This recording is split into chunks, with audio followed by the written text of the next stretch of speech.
Ominous Parallels by Leonard Peikoff, an interesting examination of the Third Reich as well as the potential correlations which may be said to exist between it and the present day United States. Now, if you don't know who Leonard Peikoff is a former professor of philosophy and also the designated heir of the late and ever controversial Ayn Rand. That's why this book contains an introduction by her. Now, hold up there. Pump the brakes. Don't bail on me yet, because trust me, I know the reactions which that name can elicit. But nevertheless, however you feel about Ayn Rand and objectivism, this book, I think, is actually a quite well argued and potentially quite valuable work, and if nothing else, is at least a fascinating one, I would say. So, like I said, The Ominous Parallels is an examination of the Third Reich and a comparison between it and the modern day U.S. Now, what makes the Ominous Parallels interesting, in my opinion, is that it is kind of different from many of the works that have been written about Nazi Germany. There have been a lot of books written about Nazi Germany, and I'm sure there will be a lot more to come. The Nazi phenomenon is fertile soil for literature, both fictional and non-fictional. And like I say, there have been many, many books written about it, like William Shirer's The Rise and Fall of the Third Reich is perhaps kind of the definitive book on what happened. But The Ominous Parallels is a deeper look, not necessarily exclusively at what happened, but also at why it happened. And in this way, this book is really a fascinating work, which does attempt to get to the underlying root causes of the advent of Adolf Hitler and the Third Reich. So The Ominous Parallels examines the philosophical history of Germany, and Peikoff posits through the book that Germany is very distinct philosophically from France, England, and America, definitely. And this kind of is a reflection of that pre-existing notion of, I believe it's called Sonderweg, or the special path, that the evolution of Germany's culture and ideological outlook is different from most of the rest of Europe. And Peikoff in the book here is examining the history of Germany's philosophical development, and he asserts that the Enlightenment, the movement which occurred in England and which pretty much gave birth to America, and which also had a hand in France as well, even though the French Revolution, I think, was kind of spurred by some anti-Enlightenment philosophy, but that's a different matter. But Peikoff asserts that the Enlightenment never really came to Germany, that Germany did not really participate that much in the Age of Reason. And Peikoff says that the philosophy of Immanuel Kant is kind of a catalyst for, what eventually became the Third Reich. Now, if you are familiar with Ayn Rand, you will know that Immanuel Kant was pretty much the Antichrist. And Peikoff really does kind of take that tact, but it is not without at least some justification, because you can trace from Kant down through the ages to, as Peikoff does, what eventually gave rise to Hitler. So Peikoff highlights that Kant's metaphysics and had very dire ramifications for Enlightenment epistemology. Again, and the Enlightenment was, as it was called by Thomas Paine, I believe, the Age of Reason. It was a movement that was about the rational capabilities of man as a thinking entity, and man's ability to know the world in which he lives and to bend it to his will and improve it according to his whims and to elevate his own station. It led, of course, to the Industrial Revolution and rising standards of living and such.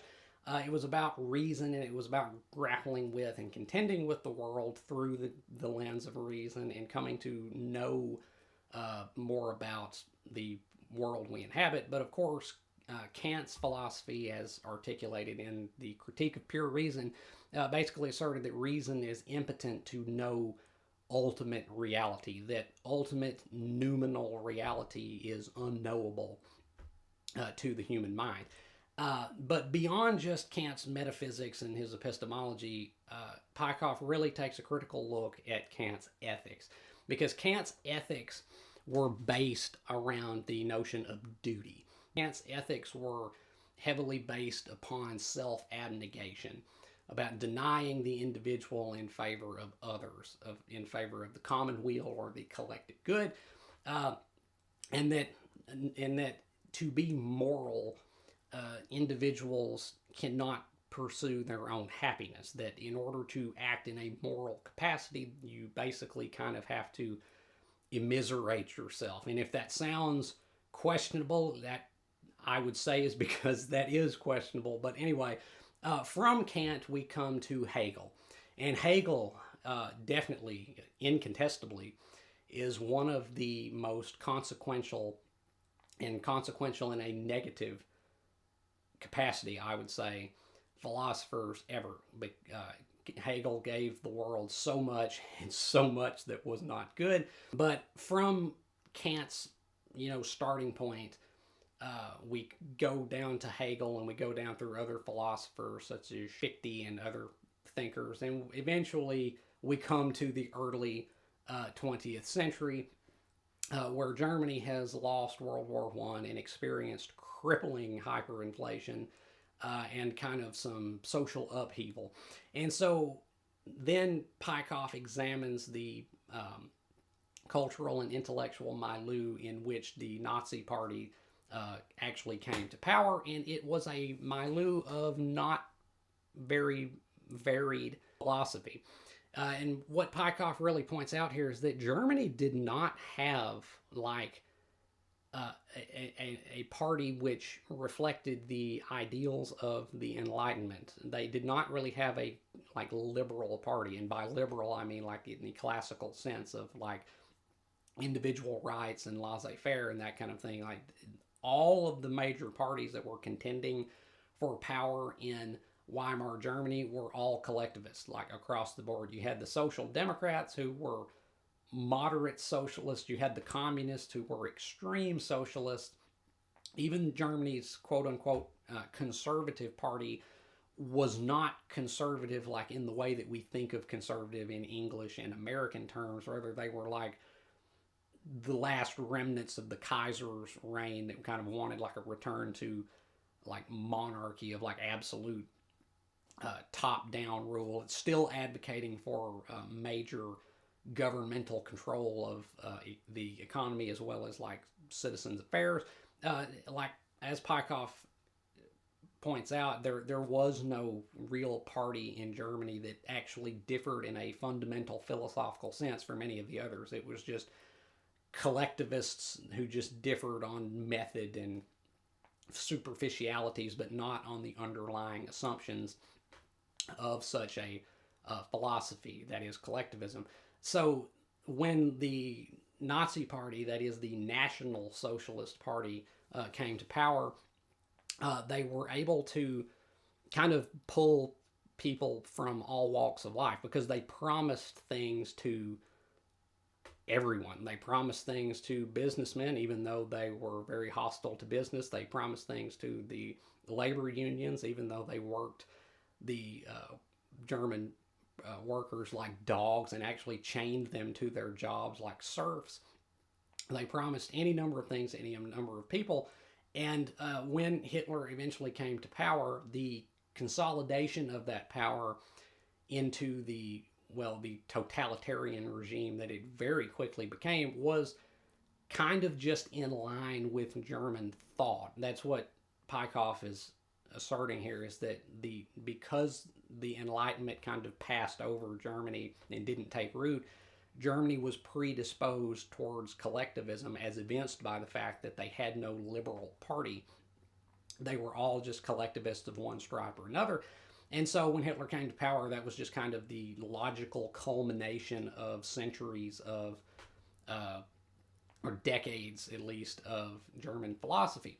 So when Hitler came to power, Peikoff then examines the philosophy of Nazism, the Nazi ideology, which, as he points out, was just a hodgepodge of contradictory crap that had no real consistency to it. Peikoff breaks down Nazism into a kind of mixture of dogmatism and pragmatism. Dogmatism meaning the blind adherence to a certain creed, and pragmatism meaning the kind of utilitarian outlook that the good is what is most beneficial to the collective, in this case the Volk. And the fusion of these two ideologies is kind of bunk, really, because they kind of cancel each other out. Dogmatism and pragmatism, absolute adherence to a non-absolute, unwavering devotion to something that constantly wavers, unvarying devotion to something that constantly varies. Again, it doesn't make much sense when you actually analyze the underlying ideological basis of Nazism. And that's why, Hitler could preach the supremacy of the Aryan race, and that Germans are the chosen people. But then whenever he needed the aid of the Japanese, he could extend the title of honorary Aryans to them, and people would not see any kind of contradiction in that at all, because they don't really have a firm grasp of like a reasonable philosophy. It's just based on power. In other words, it's just based on force, not on reason. That is what Nazism is based upon: is force, brute, violent force, not reason.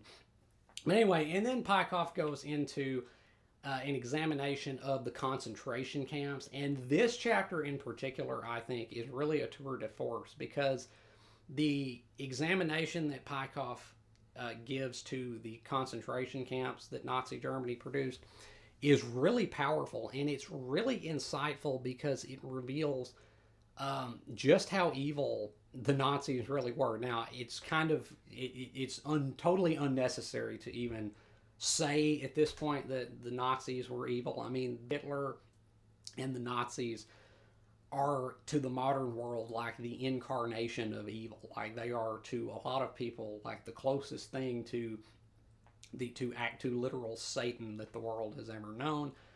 They are like the embodiment of evil.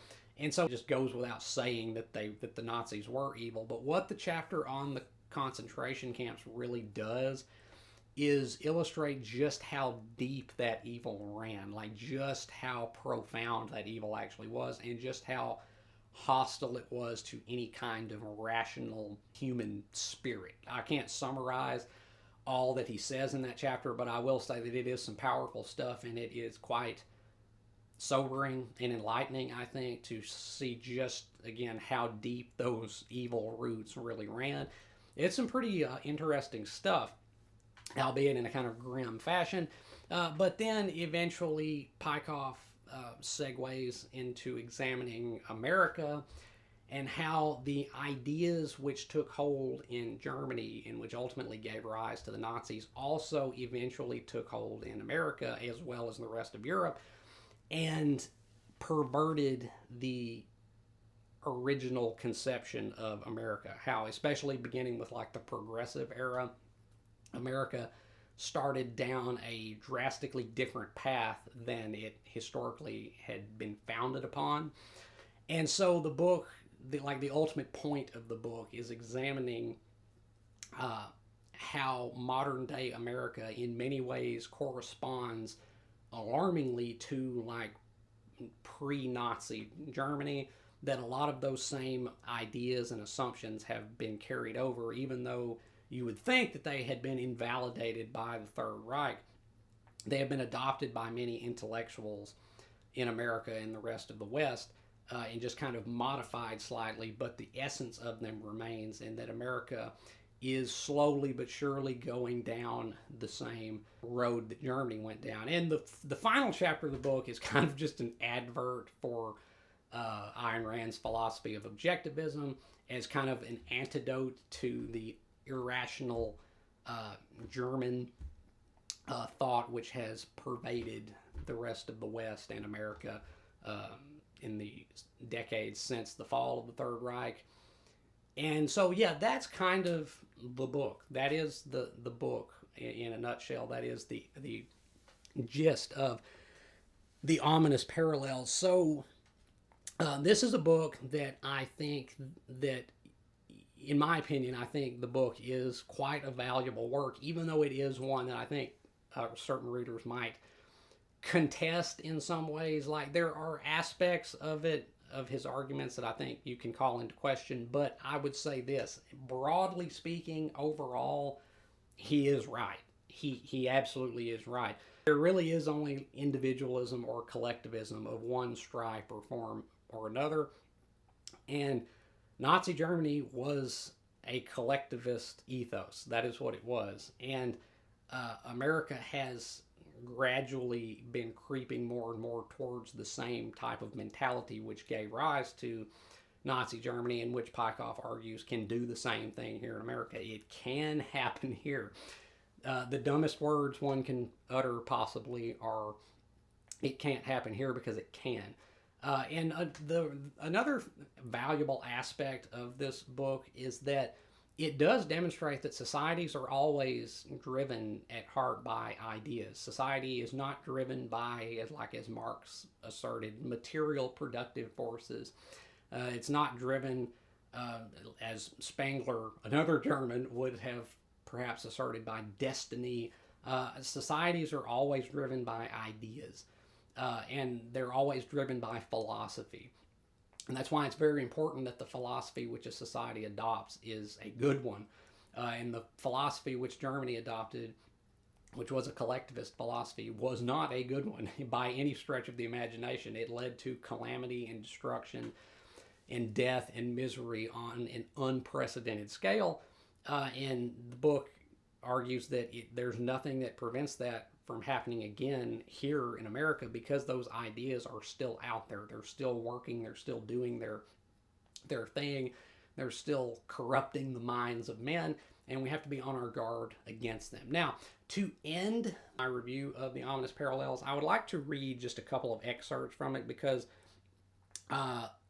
Peikoff does, whatever your opinion of the philosophy which this book is kind of extolling and through which it is examining these issues, whatever your opinion of that, he does make some good points. And I would like to read a couple of passages which I think really do highlight that. So Peikoff says on page 291 of this edition, in the chapter entitled Convulsion and Paralysis, Peikoff says, "To sacrifice is to renounce or annul a value. Carried out consistently, therefore, the Kantian advocacy of sacrifice had to lead eventually to rule by the losers, by those who, for whatever reason, cannot or choose not to achieve values on their own, but depend instead on the work and effort of others. In a philosophy of sacrifice, the top duty is the negating of values, the top virtue their non-possession. Hence the new social conclusion: values properly belong to those who have reached the eminence of not having achieved them." And you can definitely feel the Ayn Rand in that passage of the kind of contempt for the losers, those who have not achieved values versus the more productive, more worthy members of society. But it's true. It may be harsh, but it's true. That passage really reflects the eventual adoption in American society of programs like affirmative action, eventually programs like DEI, where you get Supreme Court justices, hell, you get presidential candidates who have attained such lofty positions not through any particular achievements or merit, because they don't have any merit, but solely based upon token qualities such as race or gender.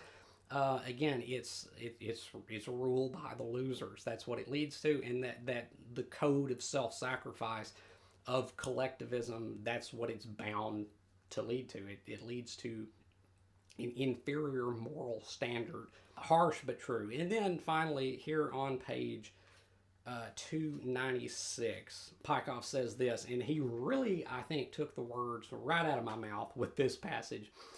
As he says, the hope of the United States lies in the philosophical breach between the American people and the intellectuals. By the intellectuals in this context, I mean those whose professional field is the humanities, the social sciences, education, or the arts, i.e. the study and or evaluation of man and his actions. By the people, I mean the rest of the country, including physical scientists and businessmen. The German intellectuals and the German people in the Empire and the Republic under the Nazis shared the same view of the world, the same fundamental values, the same political goals. Hence the staunchly pro-German attitude of the great majority of the German intellectuals, including most of the Weimar communists and even many of the dissident culturati. The intellectuals felt philosophically at home in Germany. They were proud to embrace a heritage, a fatherland, and finally a Führer that embodied all of their essential ideas. The same ideas which led the intellectuals in Germany to chauvinism have led their counterparts in the United States to anti-patriotism, i.e. to anti-Americanism. In the nation of the Enlightenment, the irrationalist intellectuals are and know themselves to be displaced persons, alienated by the basic premises of the country, hostile to the essential character of its institutions, its tradition, and its people. The American people do not accept or often even know the ideas of the Enlightenment in explicit terms, but they do accept a significant philosophic remnant from the American past. They accept it largely by implication in unidentified form. As a result, they are often inconsistent, inadvertently contradicting their own deepest beliefs. And there are many groups today, especially among the affluent young, the college educated, and some of the newer immigrants, who have openly rejected or never discovered the American legacy. Such groups are indistinguishable from the kind of malleable, favor-craving, state-worshipping masses one sees in Europe or elsewhere around the globe.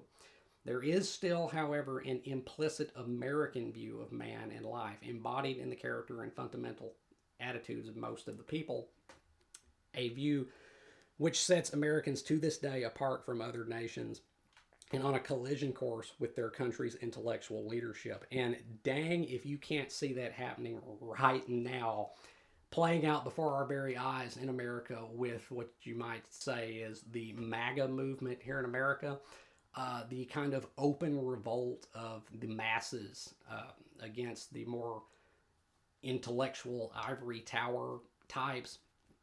Because they know that something's not quite right. And plus, you can also just see, especially on the political left here in America now, the just open contempt for our own heritage. Like there's so many intellectuals out there that just openly hate America. They want America to fail. They despise this country. They despise the values that it was founded upon.